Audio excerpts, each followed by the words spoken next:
Guys, क्या आप जानते हैं पैसों से पैसे कैसे बनाए जाते हैं? अगर आप पैसे कमा रहे होंगे तो हो सकता है आपके पास ये ट्रिक हो और ये आप यूज़ भी कर रहे हो। तो इस वीडियो में हम जानेंगे कि पैसों से पैसे कैसे बनाएं, कैसे आप उस पैसे को जो आप कमा रहे हैं उनको री इन्वेस्ट करके उसके दुगने पैसे बनाएं। देखिए, सिंपल दैट, ऐसी कोई ट्रिक नहीं है, लेकिन बहुत सारी स्ट्रैटेजी हैं जिनको यूज़ करके आप उन पैसों को री इन्वेस्ट करके और पैसा बना सकते हैं। अगर आप उस पैसे को सेव रखते जाते हैं, सेव करते जाते हैं, तो ये सबसे बड़ी गलती होती है। उन पैसों को री इन्वेस्ट करना चाहिए ताकि हमारा वो पैसा और बढ़े और पैसों से पैसे बने और हमारी अर्निंग।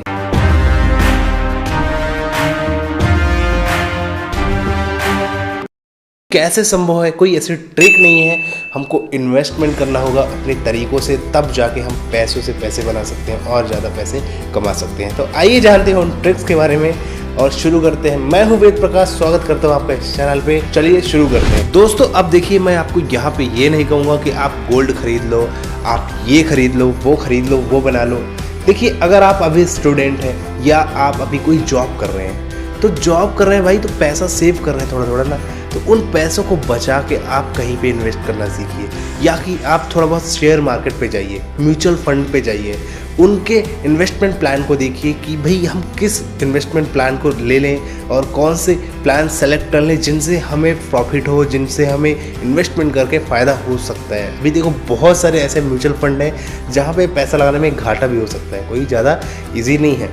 पर उन पैसों को अगर हम म्यूचुअल फंड में डालें या स्टॉक मार्केट में हम पैसा लगाएं तो हो सकता है आपकी थोड़ी ग्रोथ हो सकती है, पैसा बढ़ सकता है, लेकिन ये काम थोड़ा रिस्की हो सकता है। तो चलिए इसको छोड़ते हैं और दूसरे ट्रिक्स पे आते हैं। आप कहीं पे कोई बिजनेस कर रहे हैं, मान के चलो आप एक शॉप है आपकी और उस शॉप में आप सिर्फ ग्रॉसरी बेचते हो, तो आपको करना क्या है भाई, और पैसे लगा के वहीं पे हमको और भी चीज़ें रखना है। जब ग्रॉसरी लेने आता है कोई, तो देखिए कि वहाँ पे ग्रॉसरी के साथ साथ उनको और भी चीज़ों की रिक्वायरमेंट होती है, तो आप उन चीज़ों की क्वांटिटी बढ़ा लें। जैसे कि आप ग्रॉसरी बेच रहे हैं तो वहाँ पे आप कुछ मेडिकल्स की चीज़ें रख सकते हैं, दवाइयाँ रख सकते हैं, कुछ मतलब एक लीगली रजिस्टर्ड तो नहीं, मतलब जो नॉर्मल दवाई रख सकते हैं, और इसके साथ साथ कुछ प्लास्टिक की जो बर्तन, प्लास्टिक के बर्तन, डिब्बे और ये सब चीज़ें भी रख सकते हैं, ताकि कस्टमर आपके पास ले। धीरे धीरे करके ऐसे प्रोडक्टिविटी बढ़ाएं, उसको थोड़ा री इन्वेस्ट करते जाएं, तो वो आपको आगे प्रॉफिटेबल होगा। और अगर आप ऑफलाइन शॉप खोल के रखें तो उसको ऑनलाइन लेके जाएं, री इन्वेस्ट करें पैसों को, ऑनलाइन बेचें सामान को। तो ऑनलाइन के लिए आपको थोड़ी बहुत और खर्चा लगेगा, आपको सॉफ्टवेयर वगैरह बनवाना पड़ेगा, वेबसाइट बनवानी पड़ेगी, और आप ऑनलाइन बेचना शुरू कर देंगे, जिससे आपकी और अर्निंग आना शुरू हो जाएगी। ये होती है पैसों से पैसे बनाने की ट्रिक्स। तो इसी तरह से हमको यूज़ करना है। और आइए चलते हैं और नेक्स्ट कौन सी ट्रिक है। तो मान के चलते हैं आप एक जॉब करते हो, छोटी सी जॉब कर रहे हो, चलो ठीक है, कोई दिक्कत नहीं है, बिजनेस कर रहे हो। तो अभी आप बिजनेस तो कर रहे हो, साइड में आप 4 व्हीलर, कार, 2 व्हीलर रीसेलिंग का बिजनेस शुरू कर सकते हैं, सेकेंड हैंड में काम कर सकते हैं। सेकेंड हैंड काम मतलब क्या, जैसे पुरानी कारें हैं, तो एक कार को आप सर्च करो OLX में, और अगर वो 2 लाख रुपए की गाड़ी है तो उसको नेगोशिएट कर करके सस्ती में ख़रीद के ले आओ, और फिर उसको आप सेल करो थोड़ा सा रेट बढ़ा के। तो ये एक अच्छा मॉडल हो सकता है, यहाँ से भी आपके पैसे बन सकते हैं, इसको भी आप यूज़ कर सकते हो। इसी तरह की ट्रिक और भी सामान है, जैसे कुछ फर्नीचर हो गए। बहुत से लोग ऐसे होते हैं जो बड़ी बड़ी सिटीज़ में रहते हैं, वो मूव ऑन करते हैं दूसरी सिटी, तो क्या होता है कि उनको प्रोडक्ट तुरंत बेचना होता है, भले कम रेट में मिले।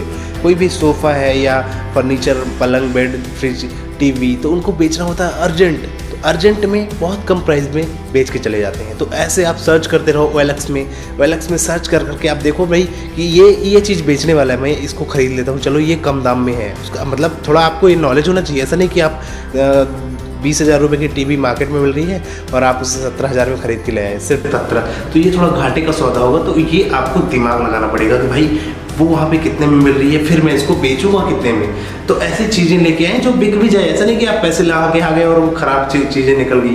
तो ये भी एक मॉडल है, इसका यूज़ कर सकते हैं OLX का। OLX में प्रोडक्ट देख के सर्च करके उनको खरीदो बेचो और अपने पैसे को री इन्वेस्ट करो, जिससे आपको फ़ायदा होने वाला है।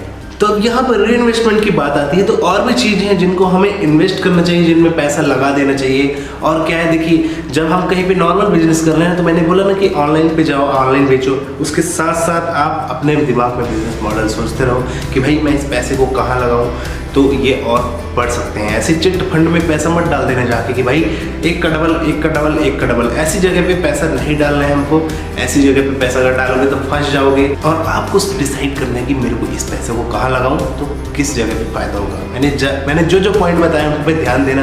म्यूचुअल फंड, स्टॉक मार्केट या फिर और जगह पे आप पैसा ऐड करो, लगाओ और पैसे से पैसे बनाओ। ब्याज में पैसे दे के चला सकते हो, लेकिन आप ब्याज में पैसे दोगे तो भाई आपके ब्याज के पैसे भी जा सकते हैं। तो ऐसे आदमी को पैसे देना है जो आपके पैसे रिटर्न कर दे बापू ही।